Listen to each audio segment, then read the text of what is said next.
Hello everyone, the 316 here with another Mcfarlane Toys DC Multiverse review. Here I have the BvS Wave Wonder Woman. This figure retailed for $22 to $24.99. I found mine at a Walmart and it rang up as $3. So got it for $3. I'm not complaining whatsoever. But yeah, I was kind of sad I missed out on this figure. Especially since I got the other two from BvS, but really glad to have gotten her, and especially for such a good price. So obviously I'm going to be biased when it comes to the the price per value, right? But here's the look at the box. It's got that BvS background in there, as well as the dark like brownish color that they used for this particular box here with the logo. But get all that. Back is the card art, and if you're looking for her in stores, there you go. Good luck. As you can see, this was, this has been out for a while. But anyway, let's go ahead and open her up. She's out of the package now. Let's go ahead and take a look at her accessories. So I couldn't get her to stand up without the figure stand, so she's currently standing on that. She comes with an art card here. There's what that looks like. Camera's having some issues there, but there you go. There's a read up. Pretty bare bones. Lame. Would have liked something a bit more in depth, but accessories wise, she comes with a good amount of stuff. So first of all, she comes with a plastic rather than fabric lasso. You can't unfurl it, but you can put it on her hip piece here, just like so. I might actually use this on my collector's edition Wonder Woman, because I never took the lasso like plastic thing that was holding it together apart, so I might take that off, put this on there instead. Might look a little cleaner. She comes with her shield here. Shield looks pretty good. I do believe it's accurate from what I've seen. The shield itself, the circle, it's hard to see on camera, but up here it's a bit out of whack. It's not a complete circle. It's slightly ovular rather than a circle. It's kind of wider on the sides there than it is tall, but yeah, pretty accurate to what we saw. A good amount of like black wash on this like text here. What is it, Greek? I don't know, Roman maybe. But black wash would really bring that out. And of course she can wield it. It looks big on her, but it works. On the back, you might be able to slide her hair into that crevice, so if you wanted to get that on her back, you could probably finesse it if you really wanted to. Like, you could do it, but I don't recommend it. It's gonna break down the paint here, or it's gonna break the sculpt. But other than that, there's no other way there to stick this on her back, maybe like that, but she'd be permanently looking down. I'm sure there's a way you could do it without maybe some blue tack. Blue tack would probably work best, but that's your options. She also comes with her sword here, and it looks good. I think they even have that same logo there and the text on it. It's really well done on the sculpting here. Not a big fan of the bright blue on the hilt, though. I'm looking at my Justice League movie poster, and it's kind of hard to tell what color it's supposed to be, but I might just scratch that off, or add a darker color to it. But I'm sure she's able to hold it, but her hands are painted just like this sword. One of them's gonna rub, so just be warned, when you put it in the hand, it's gonna rub. Ugh. I do not like the sound that makes. That's probably not coming out of her hand now that it's in there. Let me get her in a good pose with it. There you go. And then get the shield on there. Yeah, she's ready to go. She looks good. I mean, if it will actually get on there. Good enough. Good enough. But I'll go ahead and take those off. I'll leave the sword on. But this mold has been reused quite a few amount of times. I think the only thing that was newer for the, what was it, Shazam movie? She was in the Shazam Fury of the Gods movie. I think they resculpted the thighs so they're not just tubes. They actually have definition, muscles. And they look better than that original Justice League figure. I will say, though, she got some tall legs. Like, again, looking at my Justice League movie poster over to the side, this actually looks pretty accurate, especially with those big shoes. Like, look at them heels, man.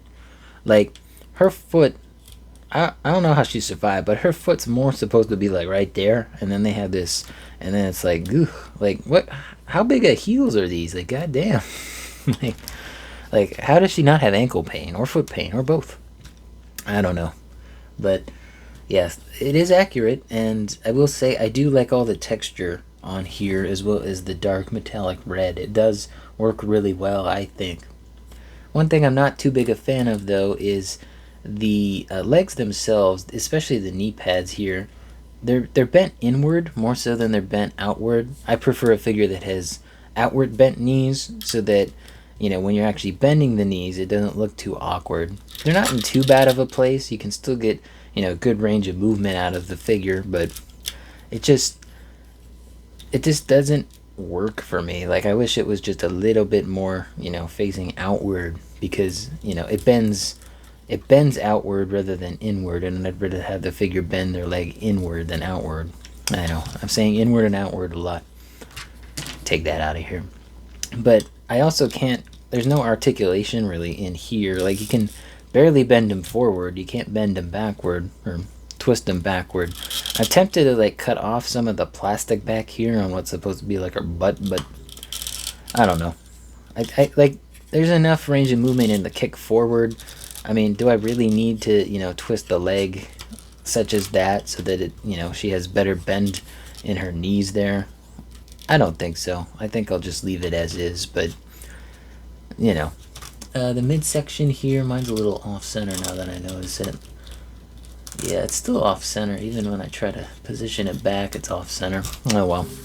But yeah, really nice detail on that. The waist piece looks pretty good. Again, accurate to what we saw for her outfit. It looks good. I got nothing to say about the outfit. The colors look good. They pop. It's a bit more rich in the red and the blues rather than a little bit more tame from those other movies. But let's see, she's got her, like, I don't know what this is. It's like a armband. It is molded on there. It doesn't come off. I see some of the flesh tone paint up there. Let me adjust the camera here. That's good. We can look at that face sculpt now, and that face sculpt is pretty damn good. I think that this is one of the better likenesses, at least from the BvS wave. It definitely looks like her. They've had, 2 or 3 different times to get it right, and I think they did just fine here. It's a really great likeness, one of the best that they've done. The hair looks good. It's the right, volume. It's not too little or too much. It's just enough. And it is a very dark brown rather than black. I do like that. Yeah, but looks good here. Nothing, much else to say about how the figure looks, but let's go ahead and go over articulation. So I already showed you what some of the legs can do here, but can she kick her own ass? Because of the way this is molded back here, you can see, I can go ahead and lower the camera for this actually. Might be easier. But the upper portion of the knee here, it's kind of covered, so you can't get too much of a bend out of the upper portion of the knee. Like, you get maybe that much, and that's about it, which does suck. You already saw there's no articulation there. She gets a good kick forward. Kick back ain't too bad, but again, because the knees are positioned more outward, she's got like a very wide kick. I did have some issues getting the feet to pivot here, but they can. Again, just very difficult, and I just rotated the peg all the way around. Let me fix that. There you go. And she does have toe bend, and it's a surprisingly good toe bend. Like, I could do without toe bend for most figures. Like, does Wonder Woman really need a toe bend? Probably not, but Spider-Man, maybe Batman, but he wears big boots. Anyway, I'm getting off topic here. Splits-wise, she can do a full splits, but it does... She basically has no midsection if you do that. The skirt piece here goes all the way up. So what they did here is that there's the crotch piece here, and then the skirt piece, which is an overlay on top of that. They don't do that for most figures. This just looks weird. That just looks weird. Let me see if I can fix it. Come on. Alright, I'm fixing this off camera. Alright, I got it fixed. Maybe don't do that. There is like a little ridge on the inside of the skirt piece, so You can actually twist it a little bit to either side if you really wanted to, but if you want to make it easier for customization, I'd cut off most of that portion of skirt so that you know, when you bend the legs like that, you can easily pull it back down. I had some issue, as you just saw, but I actually think it looks better now that I pulled the skirt down all the way. There's more range in the midsection, and there's plenty of that range too. Pretty good. Forward, not too much. Backwards, always good with Mcfarlane, but forward isn't. Looks like there's a little bit of paint scuff on that midsection piece. The upper section here, a little bit of pivot, but not much. You get the full 360. And it's not weird. It's not like at a strange angle either. Sometimes they do that with their figures. We'll do the head next. Pivot-wise, you're not getting much with that hair. Same thing with up. You're not getting much. Down, though, pretty damn good, if I'd say so. The arms here, they are on that rotator cuff joint. But because the shoulders here are painted, and so is the rotator cuff joint, as you can see, these ones are sticking together, getting them unseparated. Bit of an issue, but that gives you an idea of the range of movement. Again, all of this is painted, so be careful. But you can do a full 360 with the bicep swivel. And then you got a double joint at the elbow itself, which is pretty damn good, actually. It's one of the better ones that I've seen. Although this is more of a 6-inch scale figure's arm size. Although Gal Gadot is pretty small. Now that I'm looking at the poster again. These bracers here, they are movable independently, as you can see. You can move those independently. That's not attached to the wrist, and of course the wrist has an up and down or a side to side, and you can swivel, of course. But not a bad amount of range of movement for this figure. I'm only disappointed really in how the knees are positioned, as well as the skirt being what it is. It's just kind of a weird bit of articulation. I like the paint on this figure, pretty good, but let's go ahead and do some size comparisons. I didn't get all of my BvS figures out. I got Batman and Superman, of course, but Wonder Woman here from the BvS wave is, I'd say, almost 7.5 inches tall. She's pretty close at the top of her hairpiece. But let's go ahead and start off with Batman and Superman. And it's nice to have all three of these together. I will say, though, she is too tall now that I'm looking at this. Batman and Superman, they're roughly the same size, so you could get away with it. But she is taller than both of them, and this has been a big issue with the Wonder Woman figures. I'm tempted to maybe sand down the upper portion of that, thigh piece, to get it just a little bit lower sitting down, but yeah, she's a little too tall. My goodness. And obviously he's leaning forward a little bit, but even still, she's still just slightly like the same size, if not taller, than Superman. Whack. I just punched the mic, sorry about that. But one other figure I wanted to show off from one of the live action movies is another female live action figure. We got Catwoman. And she is tiny, and she's got the heels too. Like, look at that. Look at how big this Wonder Woman is. Like, what? Why is she so tall? Like, goodness, man. Like, why is Wonder Woman so tall? But anyway, let's go ahead and get into the usual suspects. Been a while since I did this. Hopefully I still remember. We got Build-A-Figure Atrocitus and the gold label Arkham City Batman here. We got the Halo Spartan Roy from the Jazzwares Spartan Collection. Our wrestling figures, the AEW Unrivaled Samoa Joe, Mattel WWE Elite 100 John Cena.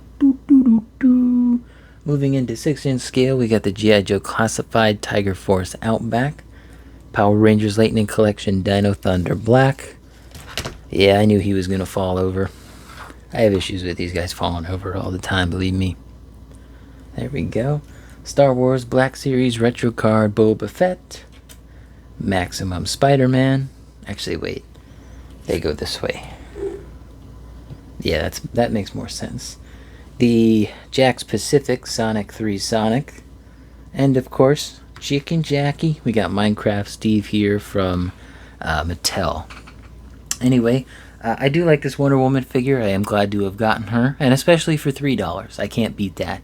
Right now, though, I think she was available for a small amount of time on McFarlane Toy Store as of a couple days ago. So if you're looking for a look on McFarlane Toy Store, if not, you're probably going to have to go onto the secondary market. But there are a couple different versions of this figure. From what I've seen from past reviews of the older figures, I think this one is the best. Accessories wise, it's great. You know, she comes with the lasso all tied up. She's got her shield, of course, and her sword. Honestly, this is probably one of the best releases for a movie figure, in my opinion. I think they did such a good job with this figure. But hope you guys enjoyed. Let me know in the comments down below what you think of this figure. Don't forget to leave a like on the video, subscribe, and hit the bell. It all helps out that channel. And as always, peace.